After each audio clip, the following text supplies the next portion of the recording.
Boa noite. Boa noite. Tudo bem, meus queridos, minhas queridas irmãs? Mais uma vez chegou a minha oportunidade de falar com vocês, trocar ideia com vocês sobre o nosso texto de hoje. Nós vamos trabalhar com passa aqui direitinho, né?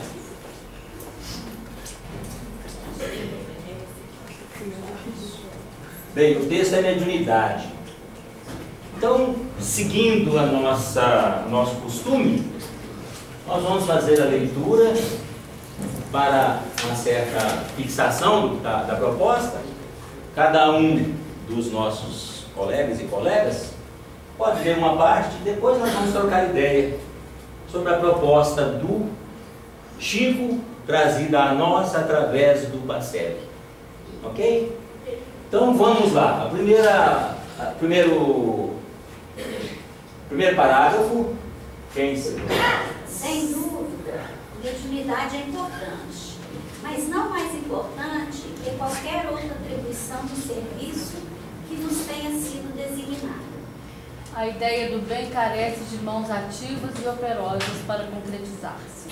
O médium espírita deve priorizar a bondade, a faculdade de ser bom, e não apenas a sua condição de instrumento entre os dois planos da vida. E o médium jamais se viu dispensado, ele mesmo de arregaçar as mangas e vivenciar a mensagem que flui por seu intermédio. O médium, que apenas se faz intérprete do pensamento dos espíritos, é comparável a mero tradutor de idiomas. A mediunidade que se materializa nas boas obras é a mais alta de todas as faculdades de que alguém possa se fazer portador. A árvore, consoante as palavras do Divino Mestre, se identifica pelos seus frutos. Mediunidade há, bela e frondosa, mas que, à semelhança da figueira da parábola, está sempre despojada de frutos. Os que dela se aproximam, na esperança de algo colher, sempre se retiram decepcionados. Ok? Tá boa a mensagem, né? Vamos lá. Então eu estou trazendo uma reflexão antes de fazer isso, adentrar propriamente no texto, eu estou trazendo uma pequena lembrança, uma colazinha do conceito, para entendermos bem.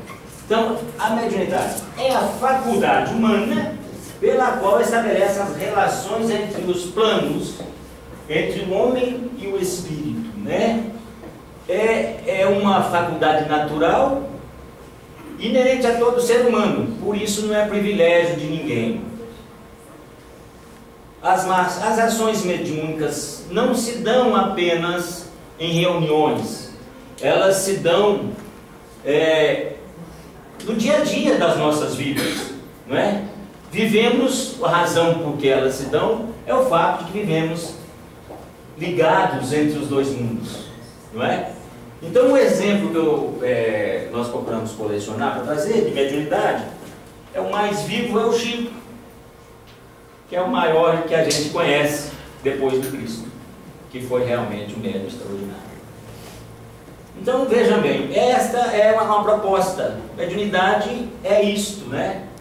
É essa relação entre os dois mundos, essa relação vivenciada entre os dois mundos. Só temos aqui uma figura para rapidamente lembrarmos a importância da mediunidade na Bíblia Sagrada. O texto bíblico está repleto de manifestações mediúnicas. Todos nós sabemos aqui de situações em que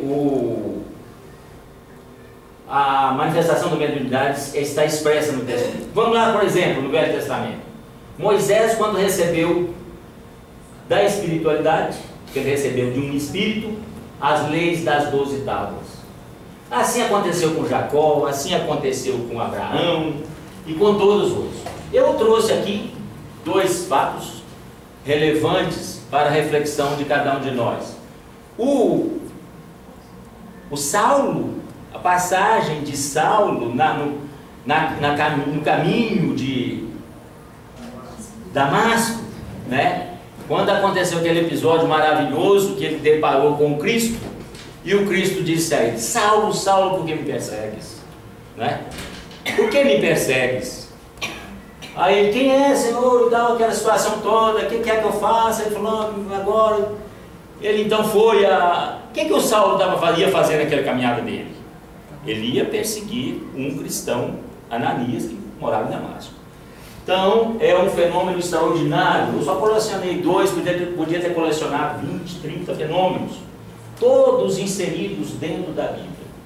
E o outro fato muito relevante, que a mim me parece fascinante para mim, é o episódio do Monte Tabor, que Jesus chamou os discípulos, os 3, e foi para o Monte Tabor, e lá subiu ao monte, e apareceu junto dele Moisés e Elias. E os discípulos impressionados, isso está narrado em Mateus e Lucas também.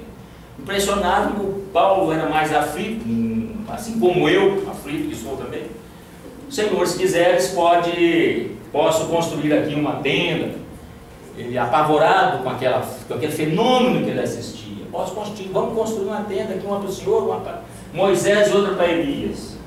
Aí Jesus falou: não. Aí passou aquele momento, Jesus passou e Jesus disse para ele: não contem a ninguém esses fatos ocorridos aqui. Isso tem muita semelhança com os nossos dias, né? Muitas vezes as situações também não se pode ficar contando para ninguém. Então, seguindo, então essas são as reflexões que trago sobre a questão da mediunidade inserida na Bíblia.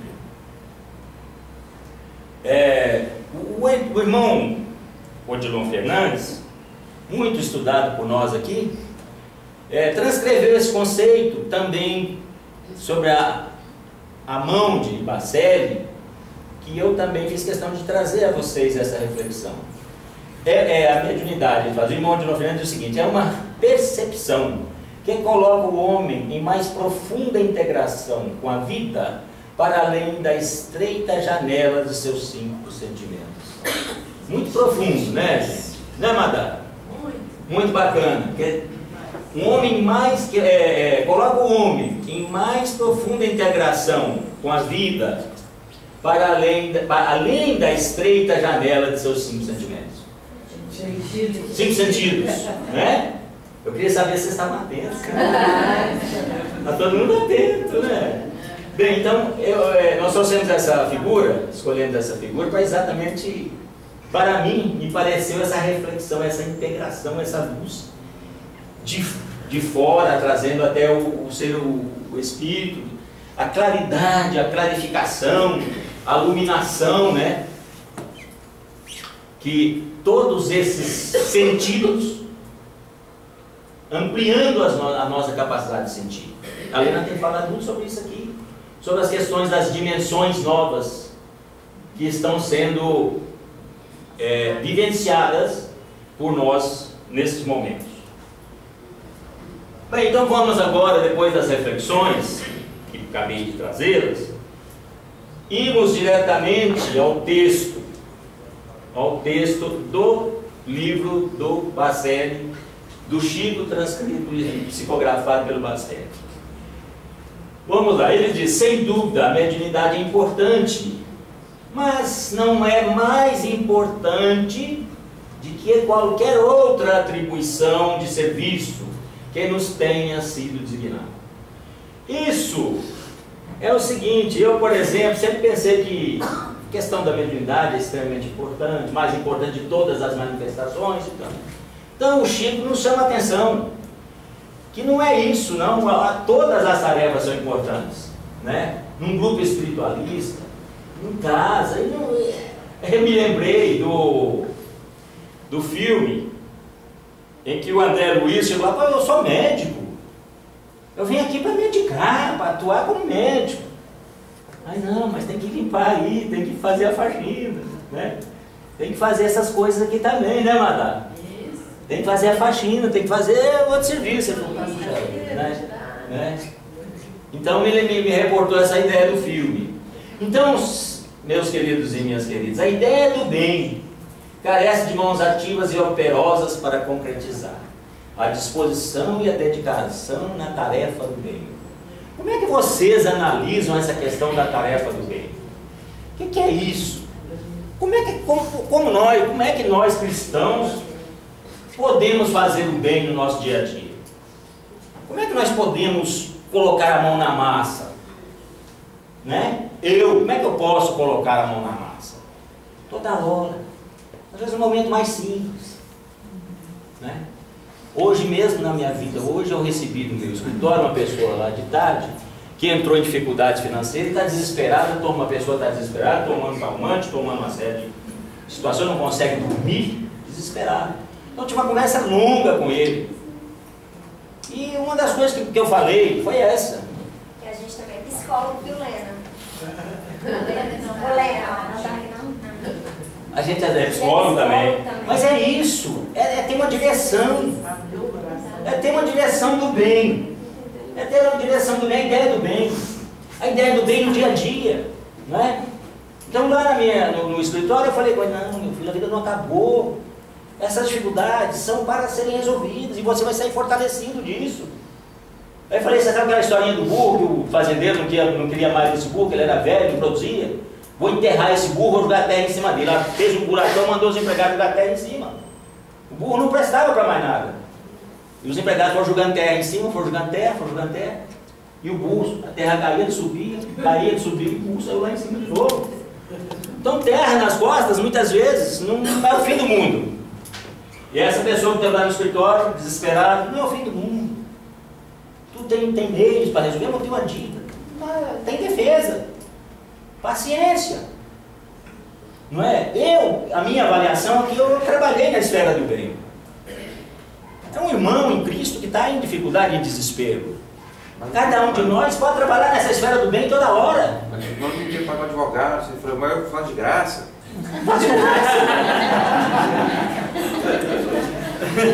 Tem isso, Jodelino. Josefina. Eu realmente não vai ter condição de pagar, não tem condição de pagar nem. Pois não, lá. Na hora que você acordou debaixo daquele lençol, você lembrou daquele irmão que estava dormindo debaixo da marquise? O Lázaro é meio complicado, não é? Você rezou, pediu a Jesus que iluminasse aqueles bichos que estavam debaixo da marquise? Ô Lázaro, eu vou falar com a verdade com você, não posso mentir, né? Porque afinal eu estou aqui na frente, me esforçando, né, Lázaro? Lembrei dele não. Eu lembrei não, Lázaro. Mas eu tenho uma coisa para dizer para vocês. A dificuldade de atuar na esfera do bem, dentro das minhas possibilidades, dentro do que me foi oferecido de dom. Por exemplo, eu posso aconselhar na esfera do direito. Eu falei com a tia Ângela, minha amiga aqui, e o Ismar, eles trabalham numa comunidade carente, falei, vamos montar um plantão de atendimento, consulta para a comunidade carente. Não vingou. Porque as pessoas foram, aí uma, duas, depois não foi ninguém mais marcou reunião, não marcou plantão, nós não fomos mais. É difícil atuar na esfera do bem, a gente não pode desistir, sabe, Lázaro? A ideia do bem carece de mãos ativas e operosas. Pois é. Porque já falava lá que é difícil fazer o bem. É difícil. Não é fácil, não. Não é fácil.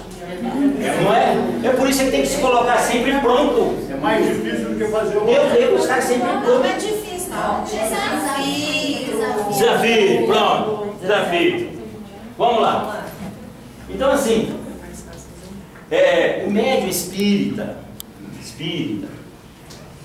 deve priorizar a bondade e a faculdade de ser bom, e não apenas com a sua condição de ser um instrumento entre os dois mundos. Muito bacana, gente. A sociedade tem uma admiração pela mediunidade, né? O cara fala com os espíritos, né? E tal. Mas é por isso que os grandes estão sempre nos lembrando que isso não pode levar à vaidade. Não tem esse serviço. Não tem essa importância. A importância é outra. A importância é estar no campo do bem, na ação do bem. É a ciência que é o importante. Não é?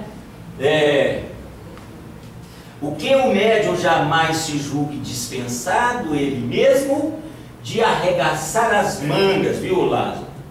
Viu, meu amigo Lázaro? Arregaçar as mangas e vivenciar a mensagem que flui para o seu intermédio. Puxa, né? Que bacana, né? Que ele não se ouvide de arregaçar as mangas e ir para o campo da ação. Sair do campo da palavra somente, não é? Procurar estar sintonizado por o coração, estar sentindo bem, fazendo bem aos demais. Não é fácil, não é? Coração, bom coração, exemplo é muito importante, né? Como é que a nossa querida Diana fala, Diana? Prega o evangelho? Prega o evangelho, se necessário fala. Se necessário, nos falar. Né? Não, mas olha a responsabilidade do médico, né? A responsabilidade de cada um de nós, eu sou médico, cada um de nós é médico, outros mais, outros menos, todo mundo, né? Mas olha a responsabilidade, não é? Olha a nossa responsabilidade. Mais ainda do médico, né? Porque aquele médico que fala muito está só instalando vaidade. Não é? Ele não está fazendo nada. Samanta Paranormal, né? Passou aí, né? Não, né? Não é isso? Eu pelo menos procuro ver como que a pessoa não é? Assim, se é exemplo ou não, né? Eu já trabalhei num grupo que de repente foi 2. Ah. Não, mas eu e a Lula saímos por conta disso. Não tinha nada a ver com nossos propósitos. Né? A espiritualidade dava uma instrução, a pessoa, não, é amigo. Não, pois é. Com os planos da vida, não com o humano. É. Então nós nos retiramos. É verdade. É isso mesmo. Quer dizer, essa vigilância não se pode olvidar, não se pode esquecer dessa atenção. Essa vigilância de estar conectado com arregaçando as mangas e vivenciar a mensagem efetiva no campo do prático, do dia a dia, né? De cada um de nós. O médium, que apenas se faz intérprete dos pensamentos, achei isso tão bacana, estava estudando com a Thaís, achei isso tão bacana, olha só. O médium que se faz intérprete do pensamento dos espíritos, apenas intérprete, é comparável ao mero tradutor de idiomas. Vamos transportar com a tradução de idiomas. Você chega fora do país, você não fala alemão, aí tem alguém aqui traduzindo. O tradutor faz o quê? Nada, repete. Eu nem vim com nenhum, achei esse exemplo de uma clareza, de uma clareza, né? O que o intérprete faz?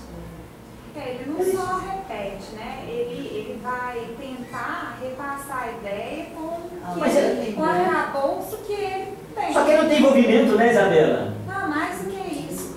Uma coisa é eu simplesmente reproduzir fielmente o que a pessoa está dizendo. Agora, se eu não tenho um arcabouço que vá poder traduzir fielmente ou repetir fielmente o que está sendo me dito, eu vou traduzir, eu vou repetir de acordo com a minha capacidade, que às vezes é inferior àquilo que eu estou ouvindo, não é fiel. Ainda assim, conforme a minha opinião, é conforme o meu conhecimento. Ser intérprete às vezes infiel, né? Conforme a minha a sua concepção, né?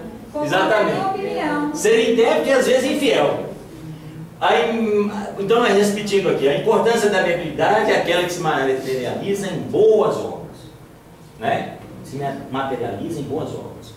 E as boas obras são bem amplas. Como eu disse, não é só dar o cobertor para aquele que está para a ponte, né, Lázaro? Não é só dar o cobertor. É uma série de situações. Outra questão que está chegando ao final é assim: a árvore, consoante as palavras do Divino Mestre, se identifica pelos seus frutos. A mediunidade há. A mediunidade há em todos nós. A mediunidade existe. Mas, aí vem lá, bela e frondosa, como a árvore, mas que a semelhança da figueira da parábola,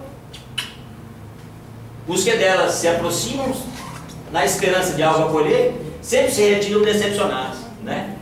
Vocês entenderam bem? Essa frase é um pouquinho mais trabalhada. Quer dizer, a mediunidade há, cada um de nós tem. E em razão disso, somos procurados. Eu sou procurado por isso. E se eu não tiver frutos como aquela árvore, quem me procurou, voltou decepcionado, de mãos vazias. Não é? Volta de mãos vazias. Os que dela se aproximam na esperança de algo colher, sempre se retiram decepcionados. Não é isso? Então a principal finalidade da mediunidade, palavras do Chico, transcritas por Bacelli, é o seguinte: a principal finalidade da mediunidade é produzir bons frutos. Em resumo, trabalhar na esfera do bem, Não é isso? Sim. Trabalhar na esfera do bem. Levando o cobertor debaixo da ponte, ou dando uma palavra amiga, ou acolhendo de coração. E a nossa Lena vai dar uma palavra amiga para nós, no nosso coração aqui agora.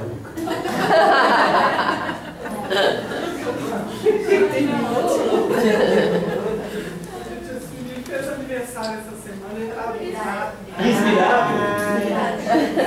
Só ia dizer, olha, é que um dia nós possamos ser médios de Deus, dando sempre bons frutos. Bons frutos. Que conclusão, Lena? Que conclusão você trouxe para mim? Fechou, né? Que um dia possamos ser médios de Deus para produzir bons frutos. Que os nossos corações sejam sensíveis a todas essas qualidades. Né? Esta é a mensagem da semana de aniversário, como diz a Lena. Eu vejo, porque Esse é o presente que você ganhou. o presente que o Hudson me passou. Que o Hudson me passou, que era a vez dele, e ficou para mim. Então, mediunidade é isso, é o trabalho ativo, é mãos à obra na esfera do bem. Para que um dia sejamos médium de Deus, como a nossa Lena concluiu. Agradecido profundamente por ter tido a oportunidade de falar com vocês, trocar ideias sobre isso, sobre esse tema tão importante para as nossas vidas. Muito obrigado a todos e a todas, irmãos e irmãs. Obrigada.